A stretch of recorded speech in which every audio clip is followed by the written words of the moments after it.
qui fait le plus vibrer les gens, c'est de nous entendre parler à travers notre humanité, notre sincérité et notre imperfection.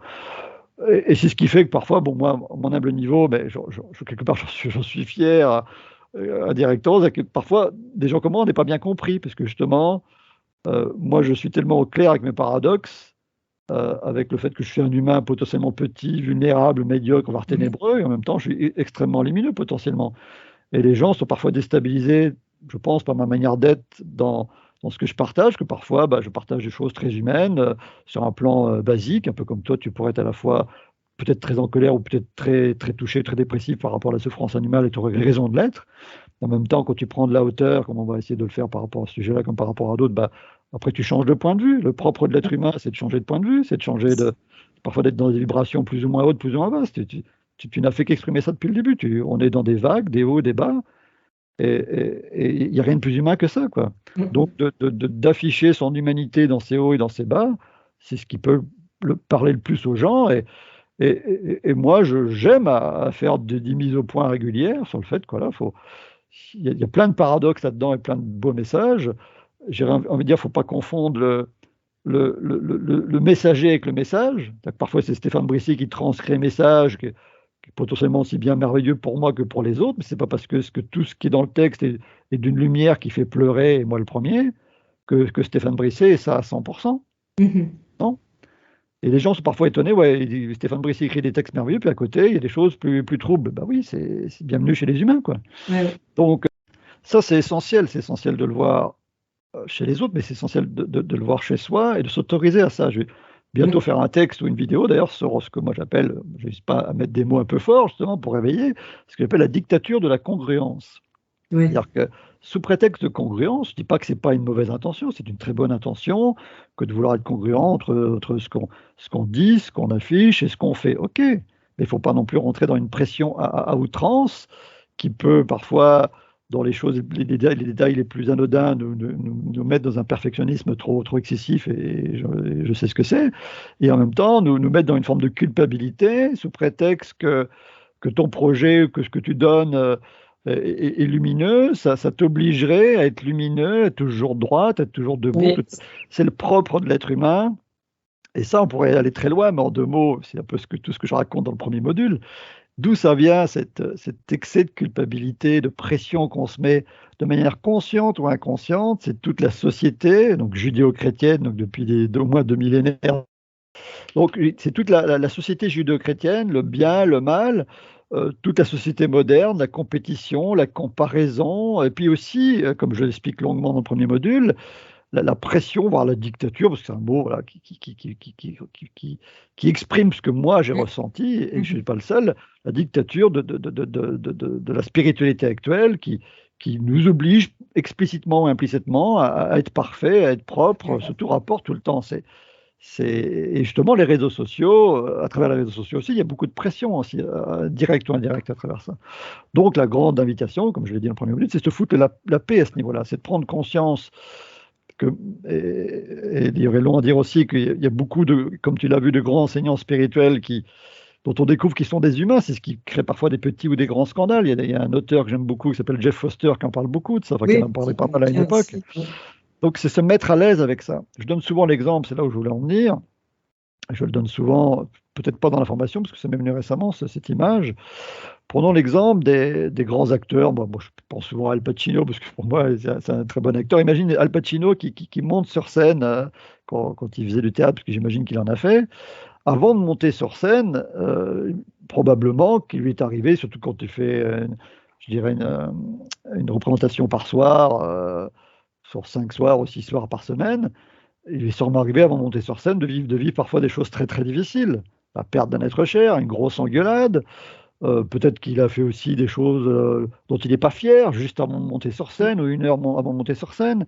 Et donc, parfois, avant de monter sur scène, ces artistes-là, ils sont parfois 6 pieds sous terre, sont peut-être dépressifs ou ténébreux, ou alors, c'est pas parce que tu es un grand acteur que tu es un grand éveillé spirituel, donc tu peux très bien monter sur scène et être d'un charisme et d'un talent fou et être le dernier des cons sur le plan humain. Ça n'empêche pas qu'une fois que tu montes sur scène, le gars, il éblouit dans le bon sens du terme, il illumine dans le bon sens du terme à travers son talent, à travers ce qu'il est. Donc ça, c'est une super bonne nouvelle quand tu réfléchis profondément à ce que ça veut dire.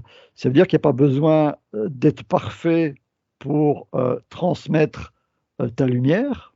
Je vais même dire qu'il n'y a pas besoin d'être parfait pour transmettre parfaitement ta lumière. Quand tu te mets en position de transmission, quand tu le fais avec ton cœur et avec ton âme, c'est toujours parfait, c'est toujours OK, c'est toujours juste, quoi. C'est toujours juste, notamment pour ceux qui savent l'accueillir et le recevoir. Donc, c'est vraiment se mettre à l'aise avec ça. C'est tout les pierres angulaires qui tournent autour de sentiment de légitimité, qui je suis, moi, pour faire ceci ou cela. Et d'ailleurs, dans le premier module, c'est un texte que tu peux relire des milliers de fois, celui de Marianne Williamson, qui parle de la peur de notre propre lumière. Donc, c'est un mantra qu'on peut quasiment se répéter tous les jours quand on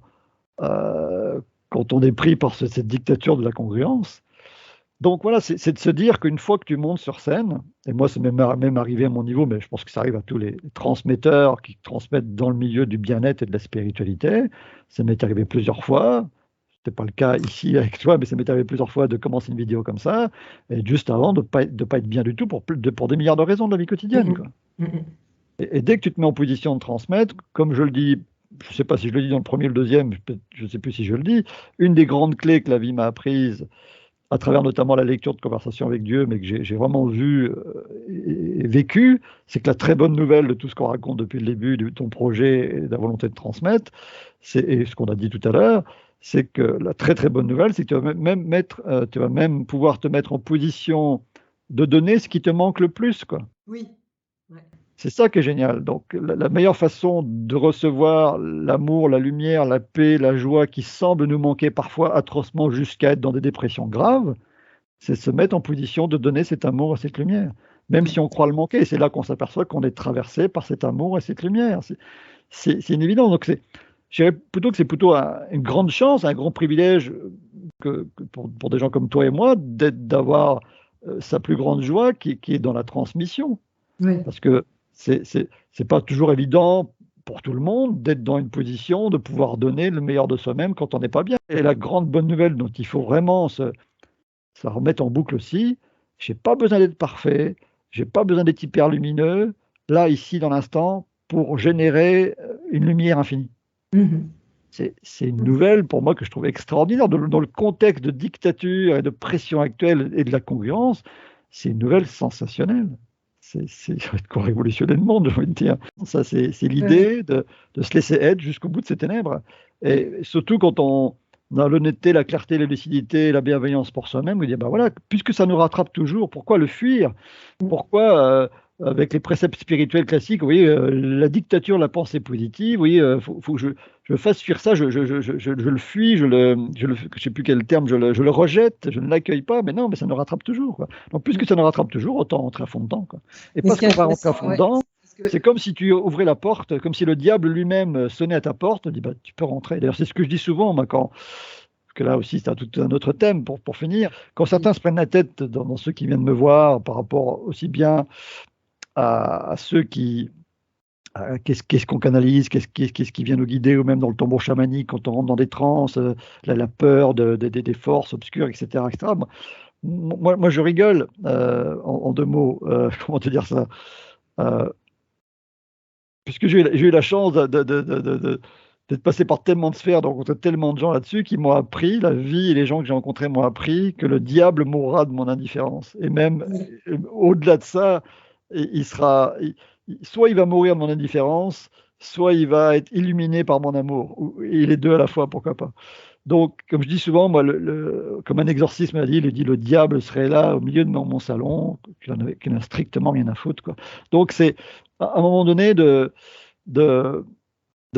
comment je pourrais exprimer ça, j'étais en train de dire, oui, que les gens ne comprennent pas toujours qu'on puisse oser exprimer ces ténèbres jusqu'au bout de ces ténèbres dans l'intention finale de les guérir, de les exorciser, de les avoir tellement laissées être qu'elles vont s'évanouir par elles-mêmes, un petit peu comme un ballon de baudruche qui finit par complètement se dégonfler, simplement parce que on l'a ignoré de notre indifférence totale ou qu'on l'a accueilli avec un amour infini ou les deux à la fois, quoi. Et c'est pareil pour nos ténèbres, c'est pareil pour nos défauts, quoi. Plus on va les accueillir, plus on va se foutre la paix, plus ça va s'apaiser, quoi. C'est le paradoxe, c'est qu'à partir du moment où tu tu cesses de vouloir changer, c'est là que tu changes, quoi. Oui. Voilà, à partir du moment où tu comprends qu'en accueillant toutes tes ténèbres, bah, c'est en te laissant envahir complètement par les ténèbres qu'elles vont finir par miraculeusement totalement disparaître, quoi.